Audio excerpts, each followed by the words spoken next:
Hoje é terça-feira, dia 14 de setembro de 2021. E o tema que estudaremos na nossa lição da Escola Sabatina será Missão Cumprida. O texto que serve como base para o nosso texto, ou para o nosso estudo de hoje, é Jonas capítulo 3, verso 3, que diz: Ora, Nínive era uma cidade muito importante diante de Deus. Eram necessários 3 dias para percorrê-la. Você está no canal? Eu estudo a lição com o pastor Samuel Camilo.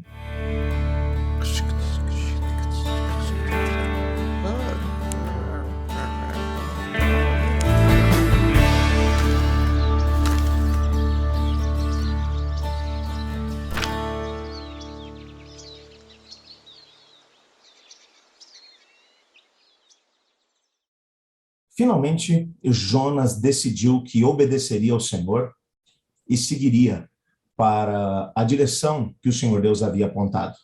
Depois do encontro que havia tido com Deus dentro do ventre do grande peixe, 3 dias descansando no Senhor, buscando a presença manifesta de Deus, um lugar menos provável, Jonas vai agora finalmente na direção de Nínive. Quando ele chega na cidade, a sua mensagem é uma mensagem muito interessante. Enquanto ele caminhava pela cidade, como já mencionamos, uma cidade de cerca de 120 mil pessoas, e as escavações da cidade de Nínive, elas demonstram que o tamanho mencionado pela Bíblia, uma cidade para 120 mil pessoas, era real, era uma cidade realmente imensa, uma das maiores cidades daquela região, e era uma cidade importante, uma cidade que tinha um grande destaque dentro daquela região onde hoje se encontra o Iraque. Enquanto ele caminhava pela cidade, Jonas ele proclamou de forma destemida a mensagem de Deus. É bem verdade que de uma forma bem resumida ela é apresentada. Ainda 40 dias e Nínive será destruída. É isso que vai aparecer lá em Jonas capítulo 3, verso 4. Foi uma mensagem ao ponto. Embora os detalhes não tenham sido apresentados, fica claro que a mensagem caiu nos ouvidos receptivos do povo de Nínive. De uma maneira coletiva, o povo acreditou nas palavras e, ao mesmo tempo, na advertência do Jonas. E algo aconteceu como consequência. O nosso guia de estudos vai mencionar que, de maneira típica do Oriente Próximo, o rei de Nínive ele proclamou um decreto para poder demonstrar a sua mudança de coração. Todos, inclusive os animais, precisariam jejuar e lamentar. O rei desceu do seu trono, sentou-se sobre cinzas, como um ato simbólico de humilhação diante de Deus, que foi algo realmente muito importante. E quando você olha para as circunstâncias, a cidade mais importante daquela região, daquela época, se curva diante da mensagem de Jonas. A gente tem que compreender aqui um detalhe muito importante. As promessas de Deus, elas são certas e verdadeiras. E quando nós falamos sobre profecia, existem pelo menos 2 tipos de profecia. A profecia incondicional, que é aquela profecia que a Bíblia vai mencionar. Isso vai acontecer independente da resposta humana. Um exemplo de profecia incondicional, a volta de Jesus. Independente de como a humanidade aceitar ou se preparar para a vinda de Jesus, Jesus vai voltar. Mas existem também as profecias condicionais, que é quando Deus diz que algo vai acontecer se as pessoas responderem de determinada forma. Na profecia condicional, o cumprimento da palavra profética depende da resposta das pessoas. Jonas tinha dito, em 40 dias a cidade vai ser destruída. Se as pessoas não mudassem o seu coração, era exatamente isso que ia acontecer. Mas houve mudança, houve transformação, houve arrependimento. É bem verdade que o sermão foi curto, direto ao ponto, mas repleto de teologia. A teologia do arrependimento. Enquanto Jonas pregava, o Espírito Santo trabalhava no coração dos ninivitas. É bem verdade, a gente tem que lembrar disso. Nosso guia de estudos vai trabalhar a ideia de que os ninivitas eles não tinham tido o privilégio que os israelitas tinham de poder conhecer toda a história sagrada, a maneira como Deus tinha dirigido o seu povo, mas ainda assim, com tão pouco conhecimento a respeito de Deus, eles responderam de maneira positiva. Eles acabaram dizendo, através das suas atitudes, que nos lancemos na misericórdia do Senhor, não em nossas próprias realizações. Confiamos totalmente na sua bondade, na sua graça. Foi isso que eles acabaram dizendo.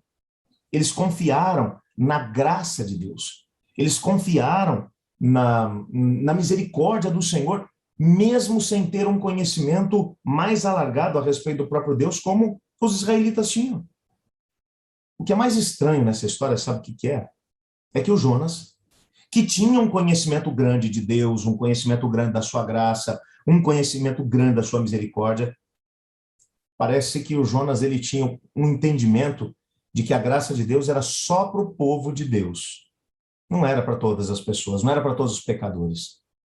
Que aqueles que faziam parte do povo certo, da nação certa, esses podiam contar com a graça de Deus. Os outros não. Entretanto, o Senhor Deus, ele sempre trabalhou com a ideia de que a graça está à disposição para todos. E a graça, ela vai conseguir alcançar o seu propósito dependendo única e exclusivamente de um detalhe.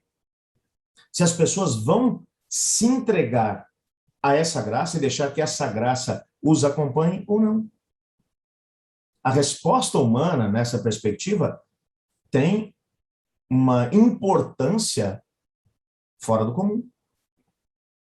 Então, essa história do Jonas, ou essa parte da história do Jonas vai nos mostrar, é que a graça de Deus é capaz de poder alcançar mesmo o mais pecador de todos os seres humanos, se é que existe alguém que a gente possa dizer que é mais pecador do que o outro, porque pecado é pecado. Mas uma coisa é certa, sempre que a mensagem de Deus, sempre que o evangelho de Cristo alcança pessoas, mesmo que elas estejam quebradas, machucadas, feridas e perdidas, a graça de Deus é capaz de consertar, de curar, de restaurar, de trazer de novo para o convívio aqueles que estavam longe. E a história de Nínive é uma comprovação disso. O povo mais sanguinário do tempo de Jonas se arrependeu dos seus pecados, se entregou a Cristo Jesus e foi salvo por ele. Não é à toa que quando nós olhamos para a palavra de Deus, Jesus acabou falando a respeito de Jonas. E ele disse assim: os ninivitas se levantarão no juízo com essa geração e a condenarão, porque se arrependeram com a pregação de Jonas. E aqui está quem é maior que Jonas. Está lá em Mateus capítulo 12, verso 41, essas palavras. O que Jesus está dizendo aqui é que aquela geração verdadeiramente se salvou. Bom, aí você vai dizer, mas pastor, 70 anos depois eles continuavam fazendo maldades.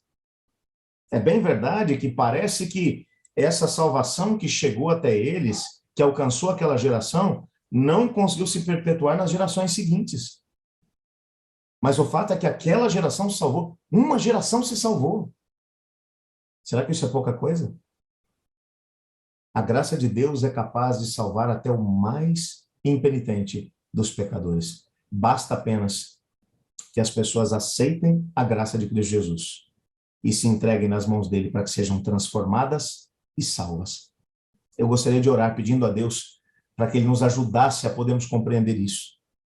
Para que nós não sejamos tentados a olhar para as pessoas que estão à nossa volta e achar que a graça de Deus não pode alcançar aquela pessoa porque ela pensa desse jeito. A graça de Deus não pode alcançar aquele outro porque ele age daquela outra maneira.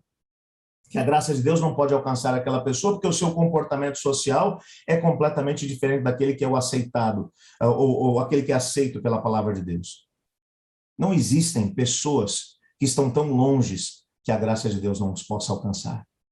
A graça de Deus foi suficiente no tempo de Jonas e é suficiente no nosso tempo. Olhe comigo. Obrigado, Senhor, porque em tua palavra descobrimos que a tua graça é maior do que a capacidade do ser humano de fazer bobagem. Nos dias de Jonas, encontramos uma geração toda que se salvou da condenação por ter aceito a tua graça.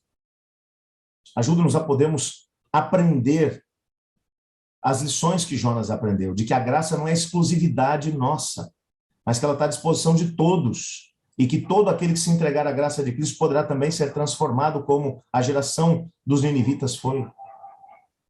Ajuda-nos a crer nisso, pois é em nome de Jesus que oramos. Amém.